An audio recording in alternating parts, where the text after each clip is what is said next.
And there. Finished. At least for now. What's that you're working on, Rudolph? Seizing the initiative, my dear Ismark. You see, these events that transpire around us will be told and retold by bards, historians, and parents at bedtime for generations to come. And we are in the distinguished position to be the first to write of them, to set the tone for how our names will be carried through time. And so I present you Rudolph and Richten's 100 Tales to a Free Zenobia. A collection of our friends' greatest deeds, told with my signature flair. My goodness, what a lofty volume. I don't mean to sound pessimistic, but aren't we getting a little ahead of ourselves? There is still a devil to kill, after all. Only too true, Ismark. But if we triumph, won't we be glad we have it? And should we fail, it won't much matter, as we will all be dead. I'll not risk losing my chance at immortality to some quill-chewing fabulist because I wanted to know the end of the story before I started writing it. Come, live in the resolution with me, Ismark, for if we can visualize our victory, then we have already won it. I take your point. Oh, look at this. Chapter 3, Winter Splinter and the Dread Druid's Captive. That'll be them bringing home the gem and Pasha, I expect. Are we in there? Why, of course, Danica. I tell of you Martikovs and the reunion of your son amidst the daring battle with Lady Wachter. Chapter 33, you see. 2 houses of filth and feathers. You must have written of the Vukral. To see one so small defeat a wolf so large. An excellent tale. Just so, Isaac. Chapter 62, The Boss of Werewolves. A personal favorite. Hang on now, Rudolph. There are still blank pages at the end here. Ah, yes. Here, Ismark, you may accuse me rightfully of superstition. You should always leave room at the end of a book. That its characters will always have room to grow. After all, there are always more stories to tell, even when one is coming to an end. Hey Dungeoneers, thanks so much for joining us for another episode of the Strahdcast. If you like what we do here, remember to follow us on YouTube or subscribe via your favorite podcast app to get notified every time we release new episodes. Thanks again, and take your listen with advantage. When last we left our heroes, they took some time in the light of the burning mill to discuss their faith, a heartening dialogue in this land bereft of the touch of the gods. Olaf confided his insecurity at being amongst such high and mighty heroes, so the party and even the mountains themselves made sure to let him know he was right where he belonged. Preparing to leave the wreckage of the conflagrated mill, our heroes discussed where in the valley would be best to relocate the villagers of Barovia. They must reach the village first, however. With an unseasonable snow filling the air, they set out. What will await them in Irina's old home, lapsed in the shadow of Ravenloft? Find out now on our 100th episode of the Strahdcast. Close your eyes. Take a deep breath. Shuffle off this mortal coil and transport yourselves to the far, foggy realm of Barovia. We load up into the cart, and we head on out, the snow gently falling around you. Back along the old Svalich road, back towards the village of Barovia. I think, too, I'm scouting, but I think, like, if I had to roll, I would want to roll at disadvantage because of my experience before. I'm, like, comfortable with the snow, maybe. Sure. Sled. Yeah, if you want to, why don't you, if you want to keep an eye out for things ahead, Olaf, why don't you give me a survival check?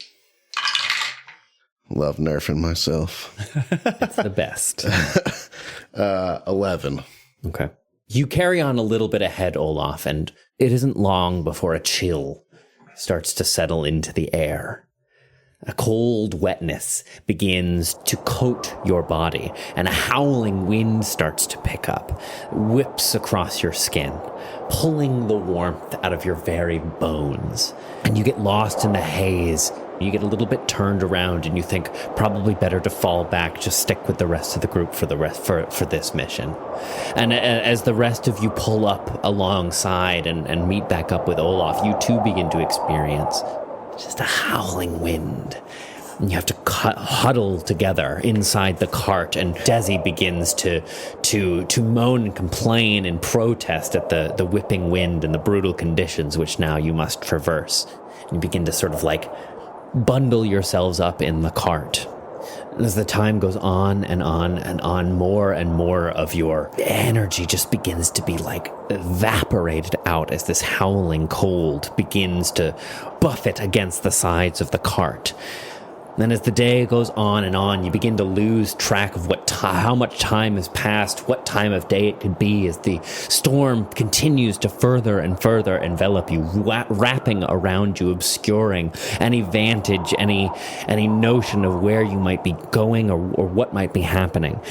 Until suddenly, you break past it and you see, high on the hill where you would know Castle Ravenloft to be, that storm that has enveloped it since you first started to head back this way, since you first began to visit the village of Barovia again, has expanded to encompass the town itself.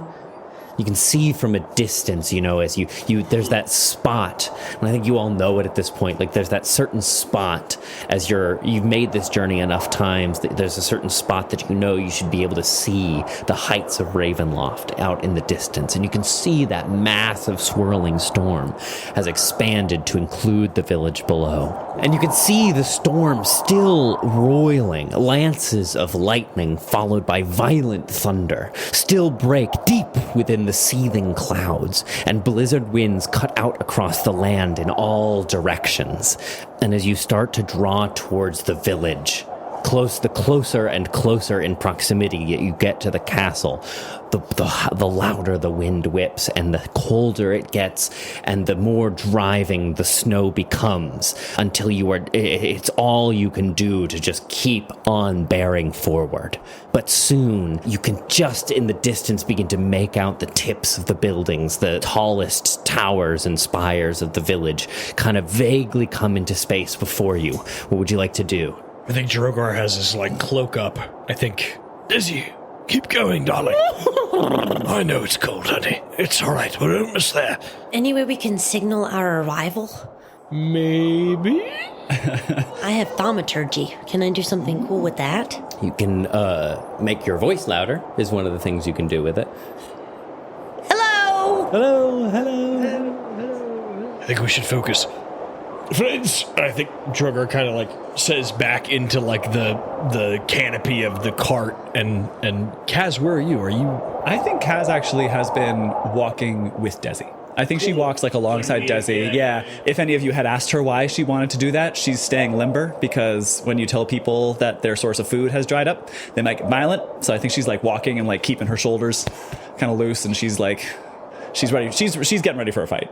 I think Drogar is going to say to everybody, we should try to feed everyone at least for the day, and hopefully it will pass tomorrow. You don't want to move anybody today. Do you? I don't know if it's going to get any better. Well, I don't think a day will make much of a difference. The storm will either pass or it will not. But to just arrive and tell them they have to leave right now in this storm is going to be very difficult, Winslet. Perhaps we gather them together in a place of common shelter and we can offer them food. Yeah, what can fit... Where in town can fit everybody? Well, the largest place to gather would be, of course, the Blood of the Vine Tavern. Okay. I say we gather together as many as we can find in this storm and bring them to the tavern. Okay. Well, the Burgomaster certainly knows what she's talking about. Yes. Oh, old friend, you do flatter. But what do you think? Yes. Yeah. Very well. As soon as we get into town, I will bring Desi to the Blood of the Vine. I'll go door to door. And I'll help you once I get her situated. Kaz, would you keep overwatch with Olaf, perhaps in the center? Make sure everybody gets there safely. Crowd control. I'm going to need some time to prepare some food. Pasha, will you make sure that the boys get into the tavern safe? I can do that. Okay. Will we all have our orders? Let's go. Aye, aye. Aye. Right, onward, Kaz. Excuse me. You know what I mean? Help the poor girl, will you? Help the man. Okay. All right. So you make your... Didn't know I was into that. Okay. Don't do that again. Get it unpack that later. Discovering your kink always gives you inspiration. I have something to tell Zarya. This better not awaken anything in me. All right, so you make your way into town, and as you pass beyond its outer limits and start to make your way down, the closer and closer you get, the storm only increases in ferocity. And as you make your way into the actual village itself, you're seeing doors being ripped off hinges and people like running through the streets trying to like hold together. And there seems to be, it just seems to be a bit of bedlam. And as you make your way in, it isn't even long before you continue to hear that roiling, terrible lightning coming from the storm surrounding the castle. Lances of lightning cut through the sky, striking buildings, setting fires even against the driving snow as people like come piling out of newly burning buildings. I think the evacuation orders might be moving up on the schedule. I'm getting out. I'm going. And Wait. I'm gonna start running around. I'm gonna try and catch people in the street, and I'm gonna use thaumaturgy. Great. To magnify your voice. Yeah. Come to me. Who is that? What's happening? Come with me. Come to the tavern. Everybody in the tavern. Oh, it's you, little one. Yes. This way.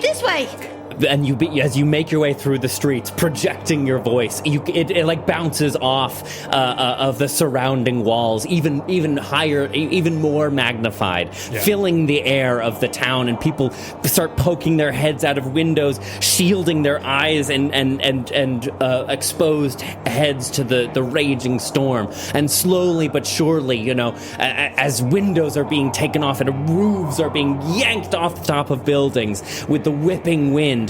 People are many left with no choice, but others just convinced, having known you before, begin to follow you in short order towards the center of town. What are the rest of us doing? Drogar is going to brings the wagon like along the Blood of the Vine Tavern, and unhitches Desi and is like, go to the shelter. And is there like a canopy or something that she can like? Yeah, there's like a stables out back, much like the Blue Water has. It's not as it doesn't provide as much shelter, but it'll suit for the storm, at least for a little while. I almost like want to bring her inside. I don't think she can fit through the door. Come on!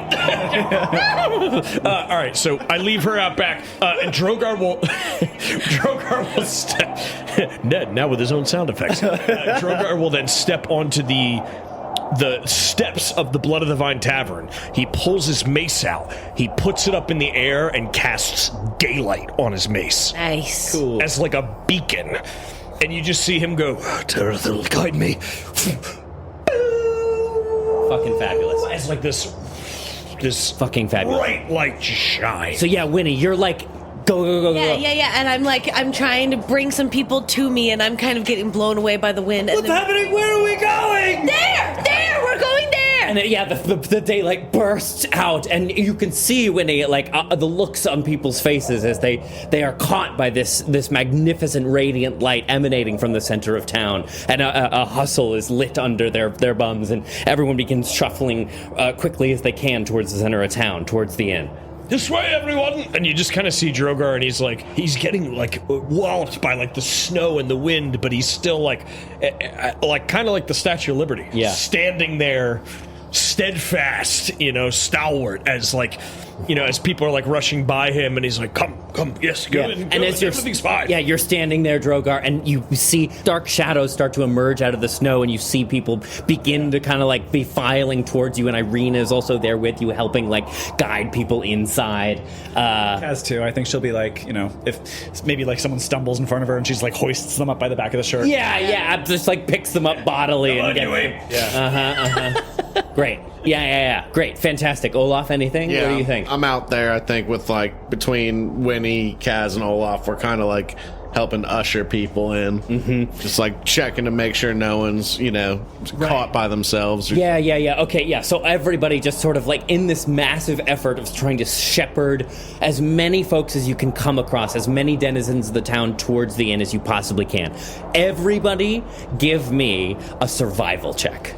All right. to try to either survival, to try and herd people, persuasion, trying to persuade people to come, insight to try and see what will best motivate people. One of those three. All right, come on, Texas Travis.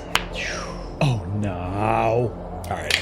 This is going to be one of our favorite cumulative. Nice. All right, good. You guys make up for my errors. That's a 9 for Kaz. 9. 13. So that's 22. So I'm going to do my highest, which is insight. Mm-hmm. And I got an 8, but that's going to be a 16. Okay, great. I'm sorry, give me the options again. Survival, persuasion. Okay, I'll use survival. 23. There we go. Mama, okay. Wait, what's your survival? Plus 6. Oh. On a nat 17. Nice. Okay, great, fantastic. So you're like... Hopefully that was enough. 51 total? Is Of all of us. Yeah. Uh-huh. 16, 23. We were at 38. That's 39 right there. 23. 38 plus 23 is 51. Yeah. Yeah, boy, guess what the DC was? 50? 52. My age. No, that's right. So, okay, all right, so here it is. How much of the town are you trying to cover? Like, reaching people? All of it. Well, okay, so I think... As much as you can? I'm Whoa. I'm collecting people that I come across. I'm kind of urging them to like grab hold of each other and head towards the light, and then I'm continuing to run.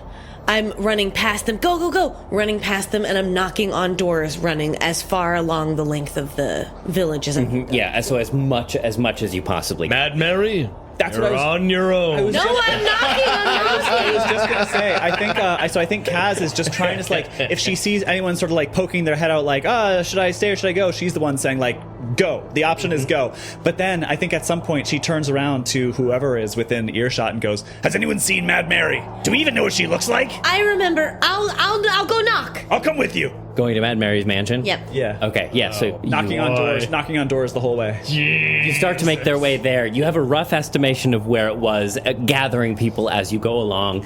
You come to the facade of the townhouse you knew to be Mad Mary's. You rap upon the door, but you do not receive an answer. What do you want to do? Kick down the door. Kick down the door? Kick down the door. Oh, okay, yeah, you do so. It goes exploding inward. Well, give me a strength check, actually, just to roll some dice. Because we're here to roll dice.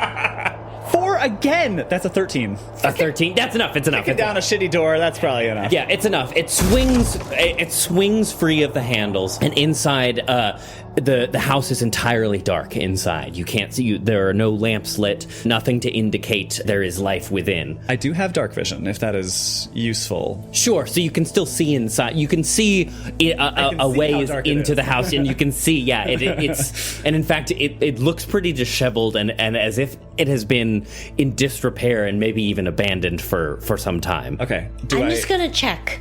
I'm gonna cast light on Tallyho's eyes and run upstairs. Is there stairs to run up? Yeah, you come to the base of the stairs. Do I hear anything before I like let her go? Probably No, you don't hear any. There's so much going on. Yeah. Okay, carry on. You make your way into the house and up a first flight of stairs. And as you come up to the top of a first flight of stairs, you come onto a landing in the second floor. What you notice is you can hear the sound of the wind again increasing as you make your way up the stairs. And you come to a window that has been shattered to pieces. And in fact, rent into the sill surrounding it, you see deep markings as if rended by some enormous claws. What? What do you want to do? Oh, fuck. What? Like big claws inside the window? Yeah, like something crawled through the window. What? Yeah. Like from the outside. Shattered. You can give me a survival check if you want, but yeah. I'll do a survival check. Yeah. What is the room? What's the room like that I'm in that this big window is in? So you're sort of on a landing with hallways going in either direction. Looking on the floor, you see like overturned furniture, and all along the way you can see these deep rents gouged into the floors and the walls. Kaz, if you want to give me a survival check. Don't worry about it. All right. But much bigger than a person's hands. Yeah, not unfamiliar to you.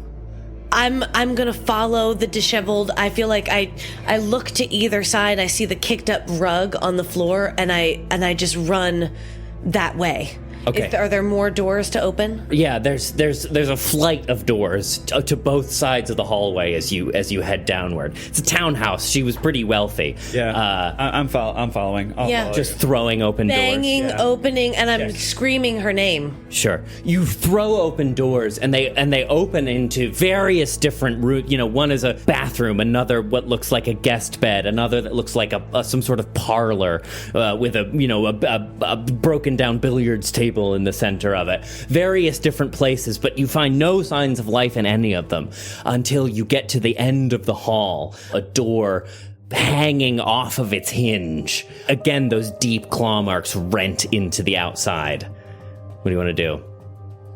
Mary? Cass? Do we go in here? We're going to the Blood of the Vine Tavern. Are you here? Anything?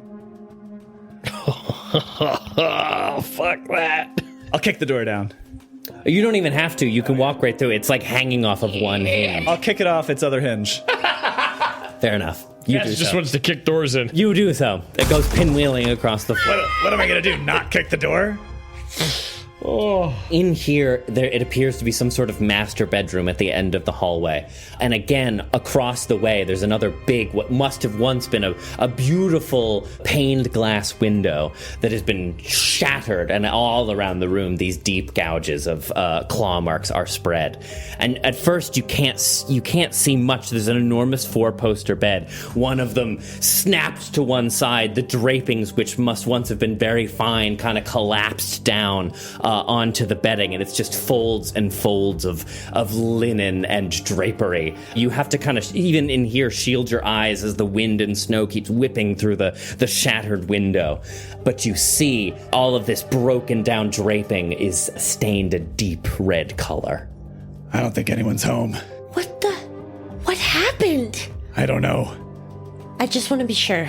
And I'll reach onto my shirt, and I'll pull off a little piece of Pasha's hair, and I'll rub it in my fingers, and it dissolves, and the eraser dust goes spilling out, and I'll cast Locate Creature on her. And you don't need to know what the person looks like, right? They have to be familiar to you, yeah. Oh. But you've met her before, Yeah. So she is familiar. Pre-podcast. Pre-podcast. The first time we ever came to Barovia. I think you were the only one who met her. You were the only one who met her. Yeah, you were. Wow, that's right. What's described for me the locate creature? How would you know if they were or were not close by? The eraser dust kind of pulls onto the floor and then shoots out, and it bumps up against every object that it touches. And if it's not the creature that I'm holding in my head, it just keeps going, and it keeps searching for 1,000 feet. Yeah. And then if it does find them, it kind of vibrates around them like Daredevil in the rain. Great. Awesome. The tendrils of eraser dust spread out in every direction, bobbing and weaving around the broken furniture and cluttered detritus of this once beautiful home. And you see them search out in all directions, and eventually they kind of like start coming back towards the center from which they originated, and they just kind of spin into the air and like fizzle out in all directions, reading nothing within the house. She's not here. Let's get back to the tavern. Okay. Let's get back to the tavern. 1 second. Give me 1 second. Okay. And I'm going to run the other direction. It was like two sides of this hallway of this townhouse, right? Yeah, we'll say the other direction, the roof has collapsed and it's not actually even passable to get in. Dang it! I just wanted something of Gertruda's to bring back to her. Well, I don't know about that, but maybe, what? That's fine, it's fine. Okay, go. But as we're running out, I'm just real quick scanning. Are you looking for something? Just anything that could look like it could be like a little girl's object. We'll say one of the rooms that you busted open along the hallway here was almost like a nursery. You know, with a small bed that is like fit for an older child or a young adult, but still has like that crib walls around it. God. It's like a full-sized bed, but it still has those crib walls around it. Ugh. Yeah. I'd want to leave home too. I think I jump up and grab onto the crib bars and like lean forward so my legs are kicking back and reach in, pull back the covers and grab if there's anything in there. There is a knight plushie, like a stuffed, like a knight doll, like a puppet in the shape of a medieval knight. I just grab it and go. Okay, great. And you go. Making your way back out onto the streets, leaving behind the townhouse, collecting as many people as you can.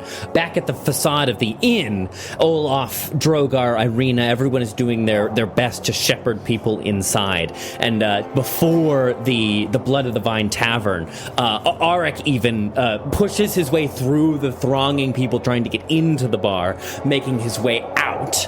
He makes his way up to you, Drogar, and says, I've never seen weather like this, not in all my days here. What is happening, Master Dragonborn? Why are you here? And you just see this like beacon of daylight, and he kind of turns down to him and he goes, he's closing his grip on the valley. This is his doing? Yes. Why? What have you done? I have not done anything. What he doesn't like is that I am helping you. So Kaz and Winnie rejoin, and as the throng of massing people are like shoving their way in, they're like really like packing in like sardines into the front of this building here. And as you are in the height of the chaos, there is 2 more enormous strikes of lightning. Give it to me, Kaz. Whoops. It's almost like it happened twice. Balls. 2 violent blue-white lances of lightning break open the sky. One strikes a high church roof, the other the roof of a lone home. And in the place of the shattered tile and wooden beams, 2 figures stand over the thronging crowd collecting beneath. Ludmilla and Volanta. They stand peering down at the gathering crowd, unmitigated frustration on Ludmilla's face, annoyance on Volanta's, but they stare down at all of you gathering below. And I kind of turn to Arik. Is that the... Yeah, the barkeep. You're going to want to go inside now, Arik. Oh, God. They're coming for us. Oh, God. We beat them before. We will beat them again. Do you trust me? And another lightning cuts through the sky, this time striking immediately the roof of the Blood of the Vine Tavern. Everybody give me a Constitution saving throw as the thunder echoes around. The crash of thunder billowing over all of your ears. 18. 17. 17. 14. 14. 13. 13. 15. 15. 16. It was actually 16.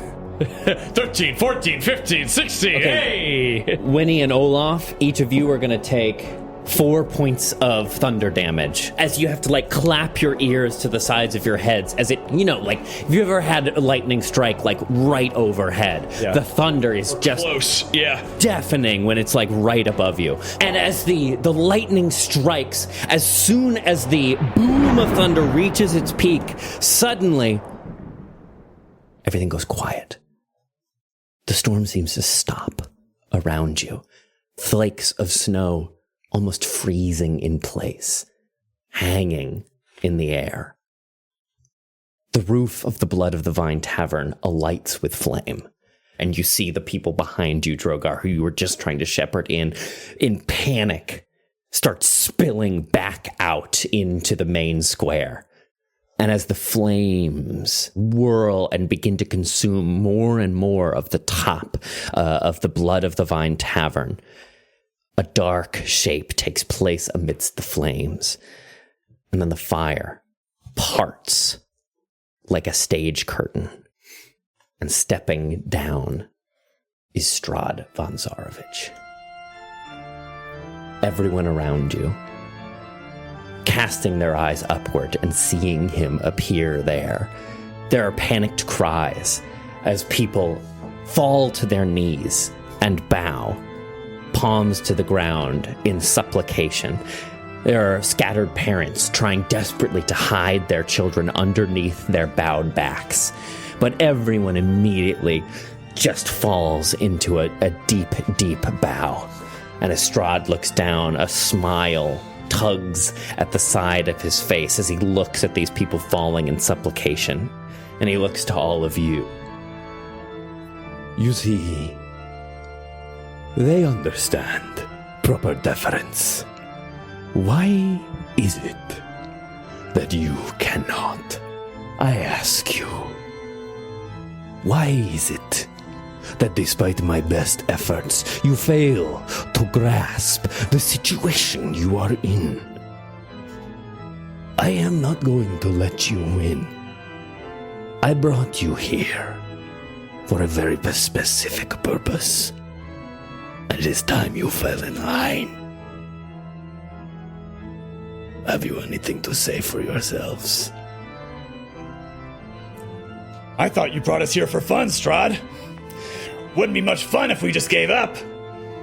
Fun? Fun? Not a bad guess, Kasle Othro. For I am a man who does enjoy giving in to the finer things in life. But no. Fun is not why I have brought you here. You think you have freed these people? You think you have helped them? You still do not understand. You are not the heroes of this story. I am. You do not own this land, Strahd. I am this land. We'll see. People of Barovia! And he spreads his arms wide.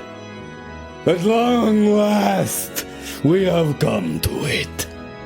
Your chance to cast judgment on those who would do you harm. These vagabonds have brought contemptible suffering to your lives. They instigated the wolves of the mountain and drew their teeth to your throats. They butchered the druids of Yesterhill, delivering it back to the backwards savages in the woods. The orc, I dare say, has even gone so far as to lay with them. They killed the abbot working miracles in Kresk, emboldened the spirits haunting the dead dragon's keep, assassinated the nobility of Vallaki, and brought low its leader, who only ever dreamed that all would be well. I too share your rage, as even I, your indefatigable count, have fallen victim to their incorrigible madness. They murdered a woman who could have been my mother for the simple crime of raising me. And now, after all of it, they have the unmitigated gall to return here after stealing the food out of your mouths. For they have killed the good Morgantha, who keeps your bellies full. If they are so eager for blood that they would assail this humble tradeswoman, what's to say they will not come for you next? Have they not taken enough from you already, good people of Barovia? Will you stand its abuse any longer? Or will you drive them from your homes in the name of your protector, your leader, your Count Strahd von Zarovich? What say you? A quiet falls over the crowd. Can I want to stand up and say something after that. Go to? So as he says, will I get a chance to respond? Yeah. Olaf. Your time is 2 minutes. Olaf turns to them and he goes, I was born and raised in these lands. Would you rather live a slave or die a free man? I say give me death! Anybody else? It is very clear that this count of yours knows not of your daily lives. For if he did, he would know that since we have arrived, your bellies have been full. You have had wine and food, and you have been safe. And now, your children need not fear disappearing. You need not bargain them for pies and wanton nothings. And to you, Strahd, Come and get it. for you to claim Lady Wachter as the nobility of Vallaki, for you to sit there and say that Argynvost Keep was haunted by spirits and ghosts, for you to twist the story that fits your narrative, you are a charlatan, a vagabond yourself. These people are not stupid. The people of Kresk, Vallaki, this valley is not stupid, and that has been your error, Strahd. You have seen them as playthings, as items. Your reckoning is at hand. Lies. Only lies. His power is only as great as your despair. He will give you salted water and then tell you that only he can quench your thirst. He's not the land. The land still lives. You can live outside his shadow, and we will bring you there. Also, Zarya's a really good lay, so fuck off! Fuck yeah. And I think Drogar kind of puts an arm around Olaf, and then puts an arm around arm on Kaz, and just kind of looks down at Winnie, and then just kind of pulls his shield and his mace out, and he goes, "I, Drogar Stonebreath, Knight of Tyr, will lay my life down to protect these people in the valley." And I kind of look at the people that are like bowing down, that are looking up. The crowd, they seem not quite sure what to do. Some of them, I think, as soon as Strahd finished speaking, started to get up, dark shadows passing across their face. But others, the ones whom you most recognize from the hero's feast the other day, many of the ones who you recognize seem just so unsure of what to do, seem scared of what might happen, and standing on the precipice, but not sure which way to tip. You liar. And you know it. I'll reach into my pocket and I'll pull out the little note that the kid left in the cage at Morgantha's. Mm-hmm. I have here a scrap of truth, and we can tell you more on the way. Turn away from him. Cover your ears. Do not listen to these lies.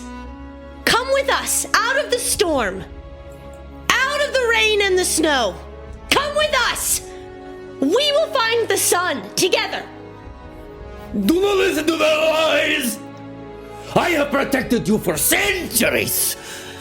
Who has kept you safe from the world outside? Who has battled back every foreign invader who has made their way through the mists and tried to disrupt our way of life? And who has stolen your children? Who has gave them to a hag who bakes them into pies? Answer me this! You would follow this man who lives in his castle, who feeds off of your livestock and your grains, your land, who strikes your buildings down with lightning. You would follow him? No, you're better than that. You are people with lives and families, with children, with hopes and dreams. Hope that this will end. Come with us. We will deliver you from this evil. But the choice is ultimately yours. Just, choose good. Everybody give me a persuasion check. Oh, fucking A. I haven't rolled above a 10. All right, I'm pulling the die out of the case here. For Kaz, that's pretty decent. And 11. 11. That's a 2 on the die for a 1. Oh no. 11, 22 for a... Can I change that to intimidation? Sure. You know what? Sure. I did yell about death. You did. That's true. So that takes me to a 4. Okay. 11, 22, 26. What do we got, Drogar? 17. 17. Okay. 43. Okay. Oh, fuck. Nobody moves. You feel the course of energy move across the crowd, and you feel like the impulse, and you feel it equally stifled as fear takes hold in the hearts of these people.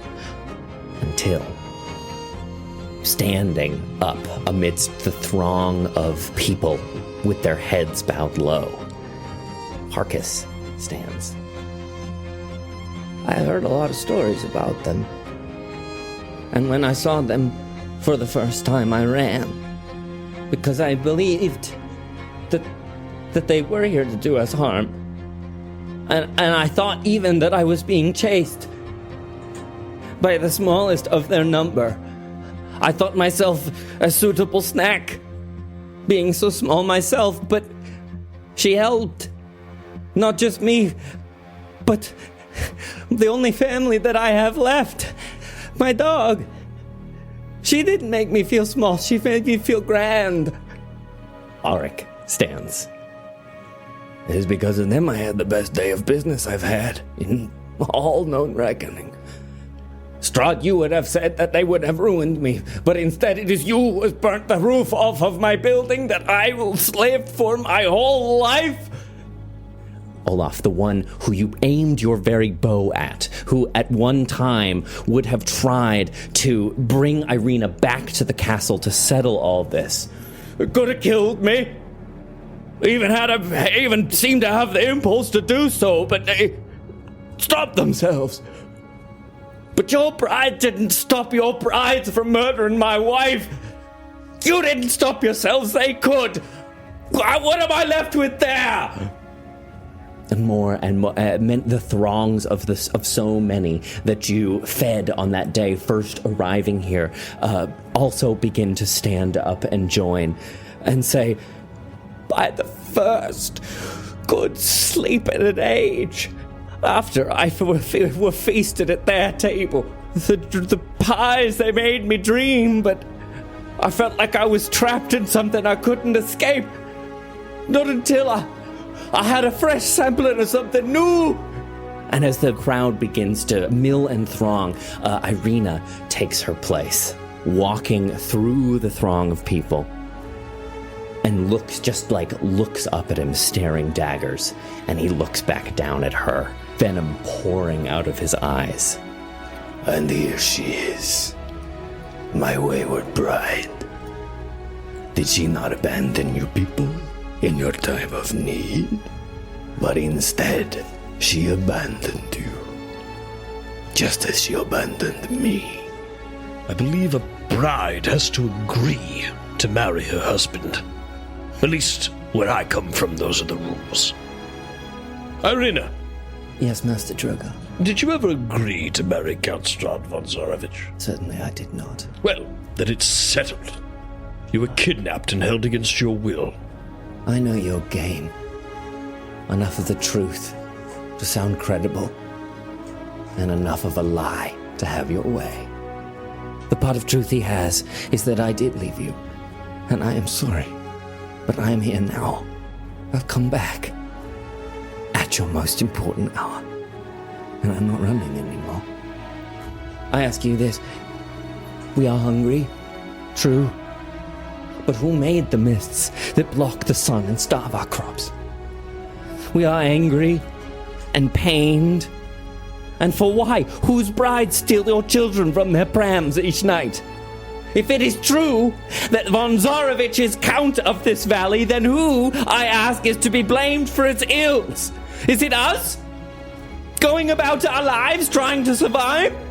I don't know about all of you, and I have heard your stories. I have heard how hard you work, and I have heard your lamentations. I don't have the time, nor do I know you do, to scheme and to gloat and to plot. But I know someone who does. Your anger is real. Your pain is real. And the sickness in this valley is real.